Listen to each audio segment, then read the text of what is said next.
Hello to everybody watching, listening, and welcome to some more Mechabellum here. Now, this is the first of two games that I played against Silent Echoes 88, who in this match is going for a speed specialist with sledges and arc lights. And I am starting with, because there was basically nothing here that I really liked, I'm starting with Steel Ball Fang. I hate steel balls. I wish I could just ban them in the starting packs and instead get sledges all the time or something like that. Oh, that would probably be too overpowered. Anyway, since my opponent has absolutely no anti-air, I opt to invest my money into some wasps and also some fangs to make stuff symmetrical. And yeah, that's basically the story. My opponent is going aggressively with 5 arc lights and 2 packs of tanks. And I'm going to be the one who laughs with wasps, because wasps are awesome.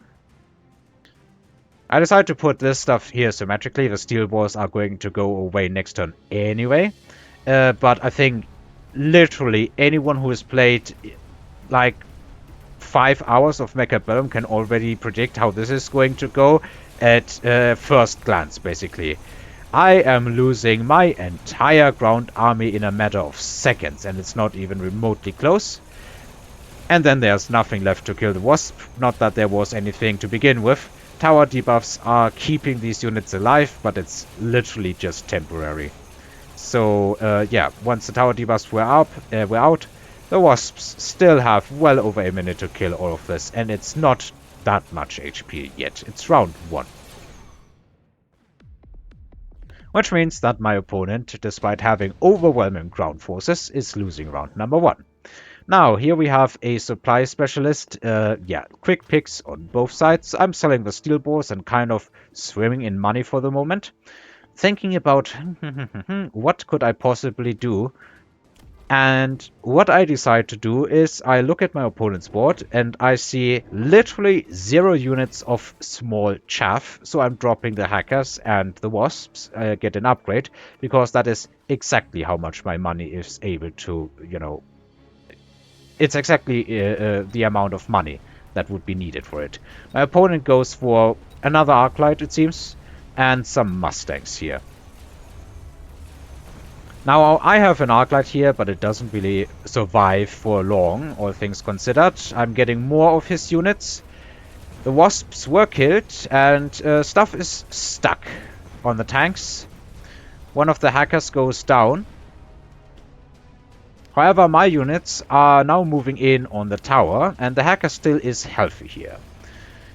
In the end, the hacker under the debuff, the tower degradation, can hack all of the remaining Mustangs, and this thing is the last man standing, who is actually getting the tower, so this is taking longer than expected. It didn't even get hacked, unfortunately. It was able to kill the hacker just in time. Next turn. So, yeah, I'm looking at my opponent's board and I'm seeing 5 Arclights. He's picking Orbital Strike. I'm looking at my options and thinking, what really will Orbital Strike do? Is there all that much that Orbital Strike can even hit? There's no real chaff other than these Mustangs and what he bought this turn that I of course can't know. So I opt for a different strategy. I pick the manufacturing. The senior manufacturing, that is. And what I do is I look at my options, look at my money, and math it out a bit. I sell the wasps and instead drop double fortresses. Now, this orbital strike is not good for me, but I don't think it's terrible either. Hacker miraculously dodged a couple of shots despite being hit very early on. His own orbital strike is taking out some fangs, but not all that many. And now it's basically an extremely slow fight, because my opponent has no DPS. That is why I chose the fortress. And these fortresses are blasting through all of his forces, although it is taking a very, very long time.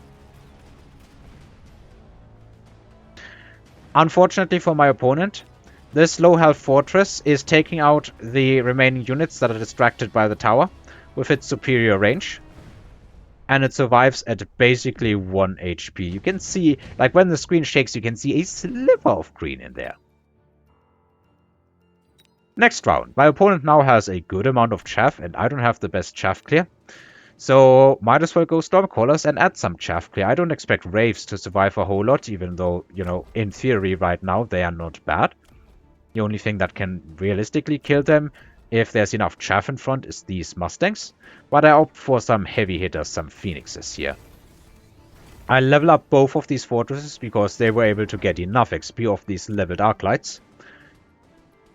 He's adding some Stormcallers right at the front. Now I kinda have Phoenixes and my opponent still does not have any reliable anti-Phoenix air because, you know, Mustangs are very fragile. I'm opting for Fang range this time and dropping some Crawlers in front. And these Crawlers are actually pretty good because he has Stormcallers this turn. I wasn't fully expecting them, I was expecting different stuff. But I guess it's reasonable. I guess it really is reasonable. And they are hurting. Like, make no mistake, they are hurting.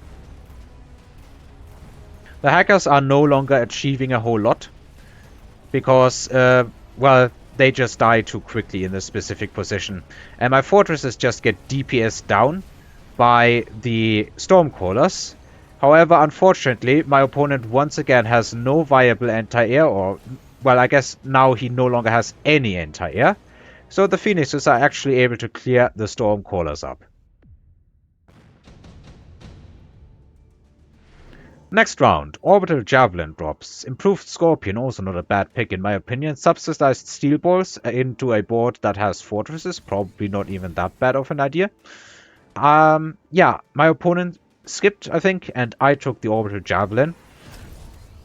Because I expect it to be of good value afterwards. I'm not too scared of it myself, because these fortresses already have a level, so they can no longer be killed by an Orbital Javelin, just like that.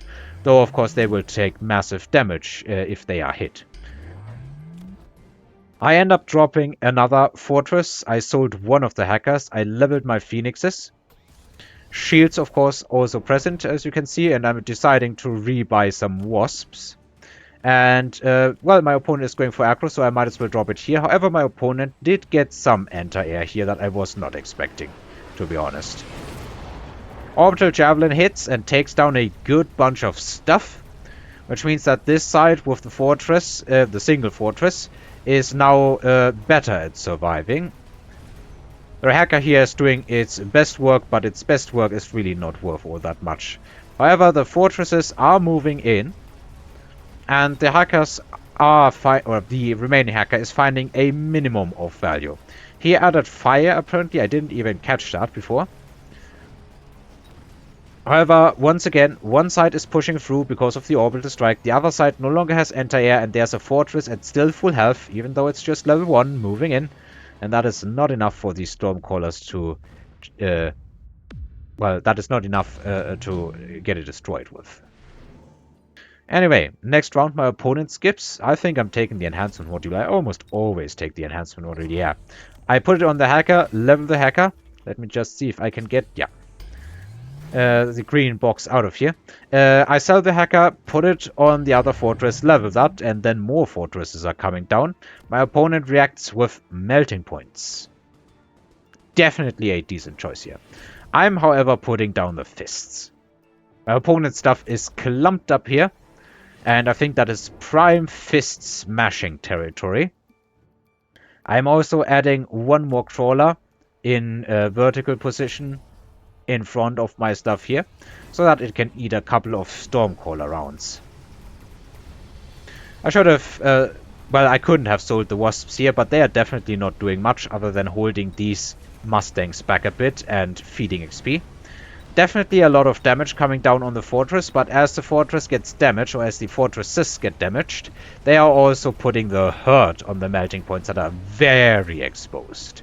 And they literally just blast through the fortresses. There's not much left on my opponent's side, and it's looking pretty dire. Next turn. Overlords, Scorpions, Vulcans. I think there is definitely, like for me, all of these I think are decent.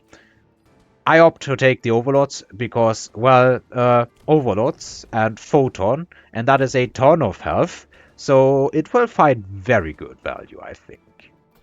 My opponent is going for the Rhinos, which I'm not entirely sure why he picked that. I think some teched up Scorpions to pierce the shields and put heavy damage on these fortresses would be a good choice, but I could just be wrong, right? Anyway, I sold the Wasps here because they were no longer doing anything. He puts some of Rhinos in front, I guess to clear the chaff. But these Rhinos have about 40,000 health, and this thing is doing 22,000 damage per shot, as is this one. Both of these are opposite to some of these Rhinos, which means it's not really going to be a secret what's going to happen here. There's not even chaff in front for these Rhinos that could block a couple of these shots and allow them to get in. There's also no Photon to double their lifetime. I'm looking at my opponent's board, and I'm actually adding some Wasps here. I don't really remember what I was scared. Oh yeah, I was scared of some flanking shenanigans. That's why I put the Wasps here in order to guard against potential flanks along with the Phoenixes. However, there's no flanking involved. My opponent has EMP missiles, but the shields are too powerful. And now the fortresses are moving in. The poor Rhinos have already died. Tanks get annihilated. Melting Point finally locking on, but it's already dead. On this side, the Melting Point also has died, and that was just a complete stomp. I love playing with fortresses. I should do it more often. So now that was game number 1 of our 2-match series. And for the balance of the hour, I'm going to cast game number 2 right after this, I think.